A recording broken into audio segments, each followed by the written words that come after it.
Hi, Dave Sobel here, host of the Business of Tech podcast from the floor of GTIA's ChannelCon 2025. Thanks again to our sponsor for this event coverage, Movilla. Check out their AI-powered project management system at movilla.com. I am joined today by Raffi Jamgotchian, who is the founder and CEO of Triada Networks, and they are based in Norwood, New Jersey, providing cybersecurity and IT services for small to medium-sized investment firms. Raffi, thanks for joining me. Thanks, Dave. So I'm always like talking to people on the front lines, a little bit of understanding to how to translate the data that I cover on the show into what's actually happening in the real world. We were talking a little bit beforehand on AI, and I'll dive right in there because it seems to be the topic of buzz. Give me a little bit of a sense about what your customers are asking about and implementing when it comes to AI right now. So today, at least to date, in the financial companies that we work in, we see it's tracking similar to our expectations with cloud, where there's a group of people that really want to go heavy in, there's a group that are playing the waters, and certainly a whole bunch of them that are uninterested in looking at AI. And we're tailoring our responses essentially to their appetite on the consuming it. For the ones that are leaning in, what do project implementations look like? So right now we're doing more proof of concepts, I would say. Okay. So initially, at least on the data analytics side, we're doing more proof of concepts. We're seeing what data do they have, what information are they trying to collect? Let's put them in the right places, right data lakes for them so they can mine those data, and then put together the workflows around that.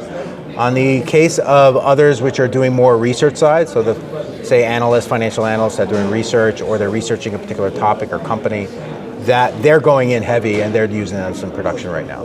How much is regulated industry regulation impacting project choice? Are the people that are running with it the ones that don't as regulated? Like, give me a little sense of how regulation impacts this. So I would say most of our clients are regulated, so it's hard for me to distinguish the non-regulated to regulated, but what we're seeing is that the regulations themselves do have some impact in terms of what data is being used in the models, and in what sort of LLMs are they using? Are we using public LLMs? Are they using paid for LLMs? Are they doing it privately themselves? So there's a number of places that affects it. For example, many of our clients are either in private equity or private credit. They get material non-public information from the investment that they're investing in. They can't really put that into the public sphere. That becomes a data leak issue, and that can put them in regulatory risk. One of the things I keep hearing about is the real value of unlocking, particularly when you're thinking about large language models and applying into data, is that there's a lot of data preparation that has to be taking place. You're nodding. Tell me a little bit about how ready customers are and how much work you're having to do around that data preparation. I think it depends on the customer. If the customer is already in the cloud in terms of their data, and their data is properly structured, even their unstructured data is properly segmented, then it's fairly straightforward to put them at least in the right buckets.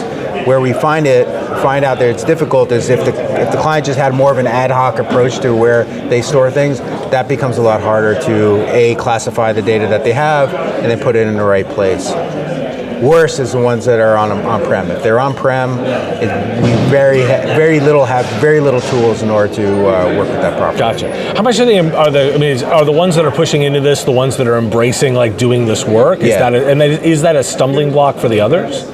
It is a stumbling block in the sense that if they want to push forward, but funny enough, it's tracking very similar to the ones they're not the ones that are pushing it. Okay. The ones that are pushing forward are the ones that are forwardly thinking about how they're structuring their data to begin with. Fortunately for us so far. Fair enough. Now, I'd be irresponsible if I didn't ask cybersecurity in this question. Yeah. So how much is cybersecurity part of these conversations around data? 110% of it is part of the conversation. Initiated by you or by the customer? Yes and yes. Yes and yes. Yeah. Say a little bit more about how those conversations go.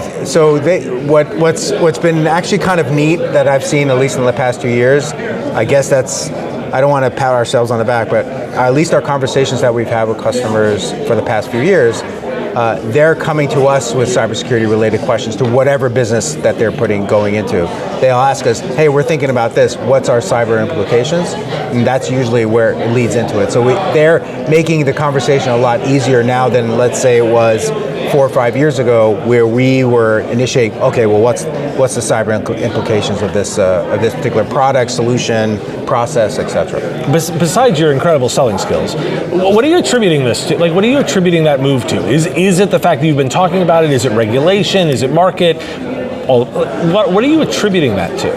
I think partly it's regulation. A small part of it is regulation. I think the regulation is finally catching up. At least last year, not talking about this year so much, but last year SEC became very, very more cyber focused when they were doing their due diligence on companies. And that made a big difference into the questions that we were being asked. But I think largely it's been just the overall market sentiment. You hear it on the news more. The news helps with that conversation.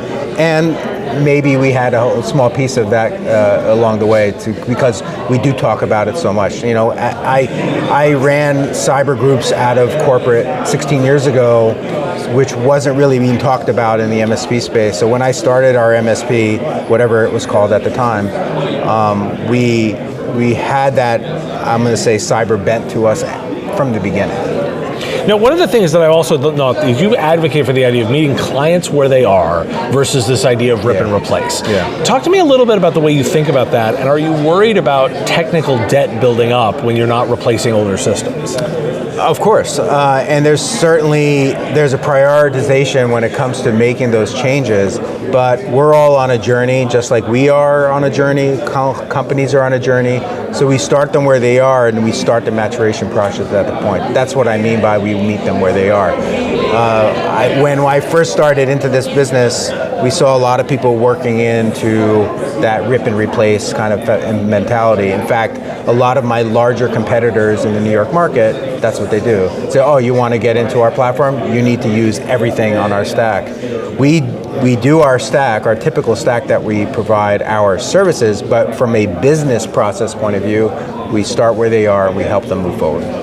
So, there's a lot of perspectives on where we're at as a market. We've been doing managed services for a good 20 years. There's one set of voices that are saying, you know, things are it is business as usual, like the same principles apply. And there's another set of voices that say we're really in a period of disruption. There's a lot that is about to really change. Where do you fall on that spectrum, and what's your take on where we're at as a market?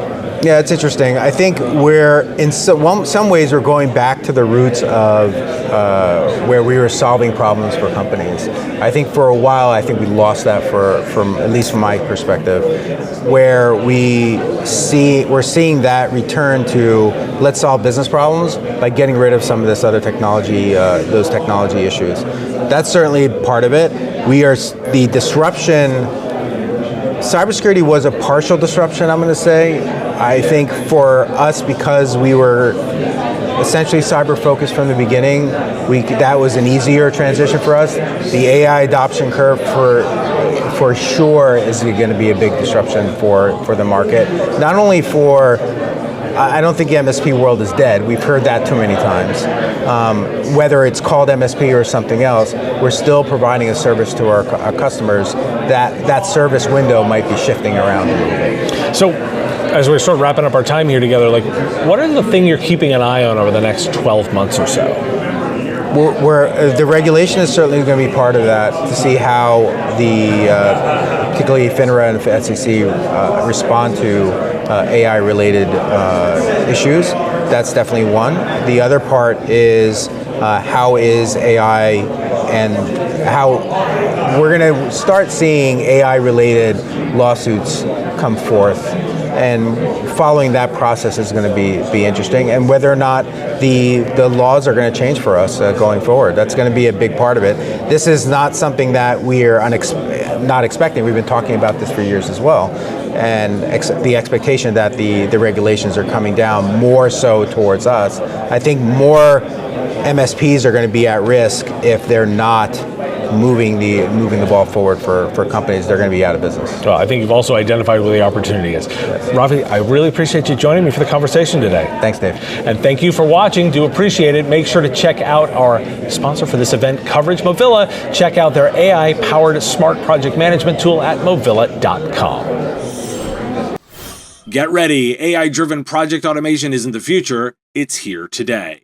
Movilla offers a fully integrated intelligent platform that combines real-time risk management and remediation, smart scheduling, resource capacity management, and AI-enhanced project coaching. By pulling in data from PSA, CRM, calendars, tickets, and time tracking tools, Movila continuously recalculates schedules, flags delays, identifies overbooked resources, and guides users through fix-it steps, with templated and analytics to improve estimates over time. Businesses experience fewer cost overruns, up-to-date forecasting, smoother capacity planning, and more predictable on-time delivery, preserving margins and freeing teams to focus on the real work. Head to Movila.com, that's Moovila, to book a demo and see their AI-powered automation engine in action. The Business of Tech is written and produced by me, Dave Sobel, under ethics guidelines posted at businessof.tech. If you've enjoyed the show, make sure you've subscribed or followed on your favorite platform. It's free and helps directly. Give us a review, too. If you want to support the show, visit patreon.com/MSP Radio, and you'll get access to content early. Or buy our Why Do We Care merch at businessof.tech. Have a question you want answered? We take listener questions, send them in, ideally as a voice memo or video to question@mspradio.com. I answer listener questions live on our Wednesday live show on YouTube and LinkedIn. If you've got a comment or a thought on a story, put it in the comments if you're on YouTube, or reach out on LinkedIn if you're listening to the podcast. And if you want to advertise on the show, visit mspradio.com/engage. Once again, thanks for listening, and I will talk to you again on our next episode. Part of the MSP Radio Network.